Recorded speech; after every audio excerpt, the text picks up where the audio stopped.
Well, the time is finally here. The much anticipated Beetlejuice hits theaters and it's doing really well. But how was it? Hey y'all, my name is Mike Vaughn and I'm going to unpack my thoughts on the movie that for me totally has kicked off the spooky season. Before we begin, please consider giving this video a like and subscribe to the channel for more great content. Now, back to the video. Here's the thing, Beetlejuice from 1988 is among a handful of movies that truly shaped me in a lot of ways.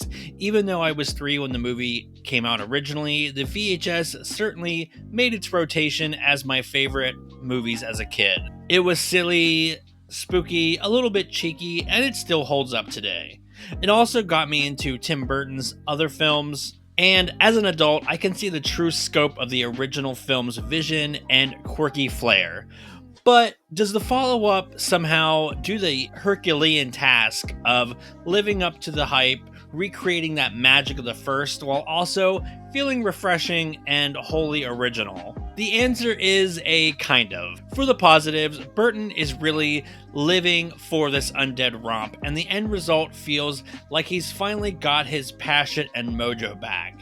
The production design, the atmospheric flourishes, and tone just works so incredibly well here. It's great seeing more of the inner workings of the Netherworld, even if that does break some of the lore, but I'll talk about that later. Burton often doesn't expand a film for a second go-around, but when he does, it's fun to see his world building when given a bigger budget and more creative freedom. The Soul Train in particular is a really cool concept, and it's touches like that brings the film not only tonally in line with the 88 film, but is a visual feast. And also, keeping with the original film, we do get some sly commentary, this time in the form of influencers, which isn't as old man hates tech as it could have been. Burton also takes some big swings, and for the most part, they pay off nicely. For example, I adored the subtitled black and white sequence, which is a love letter to Mario Bava, and indeed, movies like Kill Baby Kill are even name-checked. It makes me so happy that a lot of young film fans will learn about Bava thanks to this film. Burton has been a longtime Bava fan and has referenced him in his earlier films, most notably in Sleepy Hollow. Michael Keaton just seamlessly fits back into the titular role, and damn, it's so much fun seeing Keaton as Beetlejuice. Because, let's be honest, seeing him in The Flash just made me sad.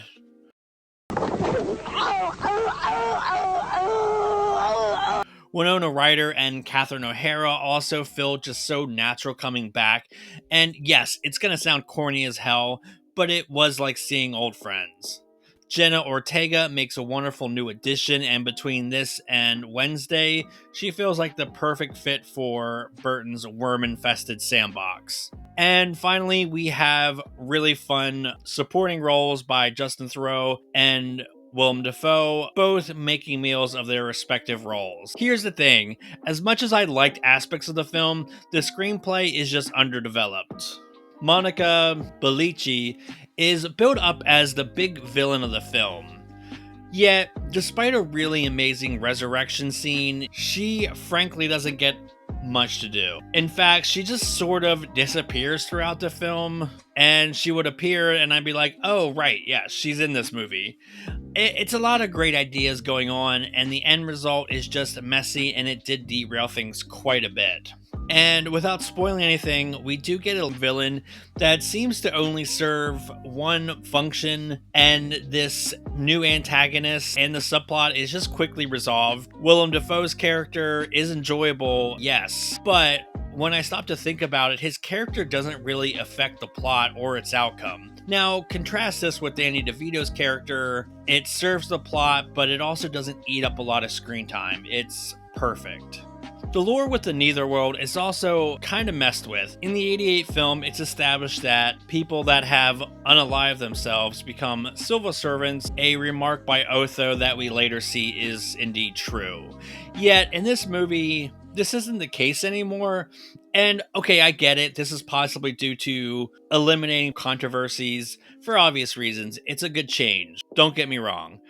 But it would have been nice to have a reason why. And yeah, I admit this is a nitpick, but I've talked to other people after seeing this movie and it did come up, so I think it's worth bringing up. Speaking of, it kind of broke my heart that we don't get more closure with the Maitlands. Okay, yes, we do get one line devoted to them, but it's just a very nothing scene.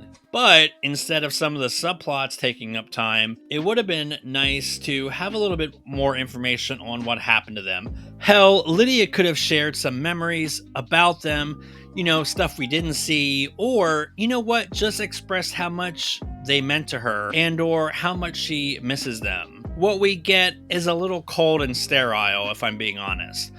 The whole wedding marriage thing with Lydia and Beetlejuice is a bit too old hat, and again, this subplot, if you can even call it that, doesn't go anywhere. The same with Justin Theroux's character.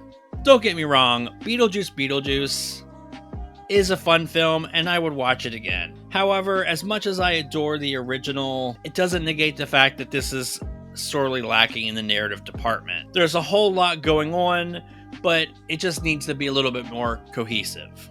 It has enough charm and built up goodwill from the first film to make it a fun, if not flawed, ride. I hope you all enjoyed that video. Please comment down below and let me know what you think of the movie. And hey, while you're here, check out some of these other videos, and I'll see y'all in the next one.